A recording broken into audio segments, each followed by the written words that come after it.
All right. If you now, this is the purses my college mate is here. Glad to see her. I wasn't this excited guy when it came to studying in the secular college. If you want me to study Bible, I can sit all night and get excited about it. But if you tell me to sit and study accounts, I really think it's highly demonic.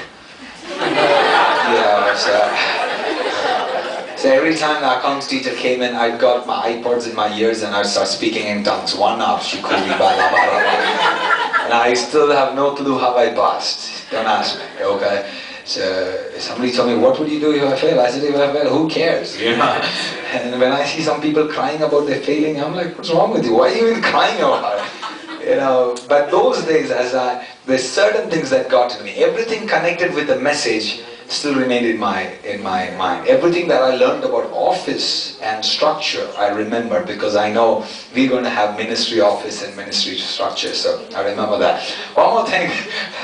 A teacher, if you remember, Nisha ma'am, I was going to say Sister Nisha. Nisha ma'am, she was teaching a class and she was talking about needs and wants. Have you studied needs and wants? Yes. Come on, don't make me look like I'm the only intellectual guy here. It feels weird, that's right. All right. They taught us about needs and wants. It's a very, very interesting study, especially to me, because when she was teaching and I was just forcing myself to listen, suddenly a revelation popped up and I said, Amen! So the teacher looked back at me, I asked her to say, did you say something? I said, no ma'am, I love this class, you know.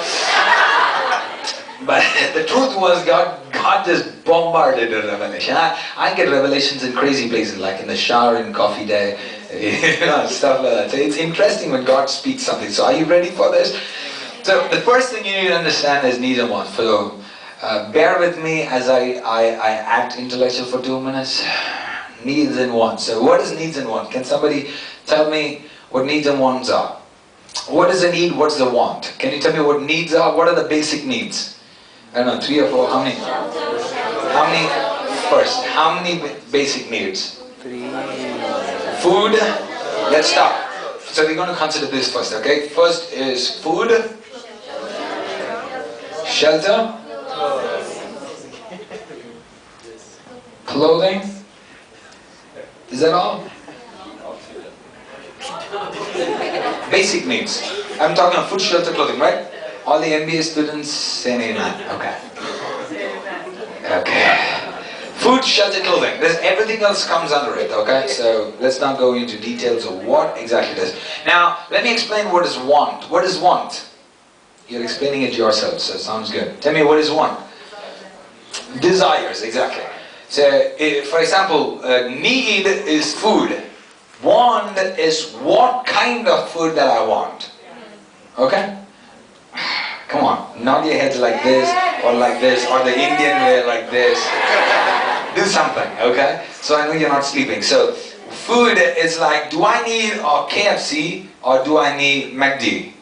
Okay? That is want. Okay? Shelter is like, do I want to be in a condo? Is that what you call that?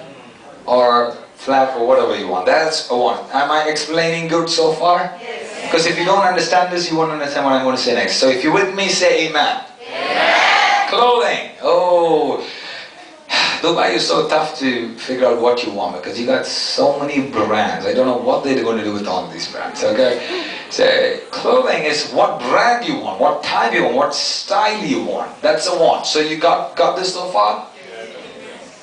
Okay. So you must understand the needs that you get this right, please. Needs that are basic needs that man cannot live without are food, shelter, clothing. Food, shelter, clothing. I don't know, day by day clothing is coming lesser and lesser. Somebody's saying that's right. You know, sometimes I walk around streets and like, oh my God, she's in poverty, buy her some more clothes. You know, so food, shelter. Are you enjoying the study so far? I love you. Alright, so listen. So these are basic needs. Man cannot do without these. If you're naked, you feel ashamed because that's how it's basic needs. Look at somebody and say, basic needs. Basic needs. But now I'm going to take you to the Garden of Eden, okay? Are you with me so far? Alright, if you go to Garden of Eden, I'm just going to try to wind up this 2-hour teaching into half an hour. So stick with me, okay? The more you respond, the more faster I go. So if you go to Garden of Eden, Genesis chapter 2 or 16, verse 16 or 18, it says this way, that the serpent comes. Now stay with me, I don't have time for verses, so stay with me. Believe what I say, go home and read it if you don't, okay? So the serpent comes and says, hey, can you eat this fruit? And she says something, she's like, hey, we might eat it. Like, it's not like a need, we might if we want. Okay? Come on. Yeah. Do something. You following what I'm saying? So it was not like, oh, if I don't eat, I'm going to starve, I'm going to feel so hungry, I'm going to die. It's not like that. It was like an option. Somebody say an option. Option. So that goes there. Shelter. They didn't need shelter. The Garden of Eden were their home. You know what I'm talking about? They didn't need like an umbrella. You know what I'm saying? Because God was their shelter. So far so good? Alright, so here we go. 3, they didn't need clothing. Isn't that so cool? Now don't get so imaginary about that. They had the glory around them. That's what I mean by cool. You know what I'm saying? Some of you are so wicked. We need to pray over you. Yeah. When I say they didn't need clothing, they had the glory of God surrounded over them, that they didn't feel ashamed. You know what I'm saying? The protection was the glory of God. Okay? So they didn't need food, they didn't need shelter, they didn't need clothing. So what was their basic need? Before I come to that, you guys are smart, you guys are going ahead of me, it's a good thing, so we can fast stop earlier. So, here we go.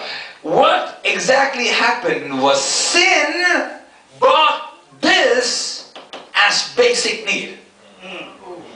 As soon as they sinned, God cursed. The problem was that serpent is so shrewd. Like if I were to borrow this from Bishop T.D. Jakes, he would say serpent was so shrewd that he put what God hated into what God loved. So to kill what God hated, he had to kill what God loved. It just went like, let me go slow. Sin was something God hated. Right? Now you better nod your head. I'm going to just come into your seats now. Come on, are you with me? And man was what God loved. So the devil took what God hated, that is sin, and put it into what God loved. So in order to kill what God hated, now which is in what God loved, God had to kill what God loved. You follow what I'm saying? Okay, so in that anger, now when you understand that God cursed what God loved, because what God hated was inside what God loved. And to correct that, God brought Jesus to remove what God hated from what God loved, so that he can walk with them again. Oh, you missed a good place to say a loud amen. Alright, so so what happened with sin was, as soon as they sinned, God said, from now, oh man, you are going to work hard for your food. You'll have to sweat it out. You follow what I'm saying? That's when hunger came in. Right? Hunger came in. Till then, they were okay. But then hunger came in with the fall of Adam. Alright, 2, shelter. That's when the glory was missing, and the sun was too strong and the cold was too strong. Are you following what I'm saying? So they needed shelter. 3, they lost the glory. When they lost the glory, they felt ashamed. See, that is what exactly happens when you are in the presence of God. You're no more ashamed to worship God. You forget everything else.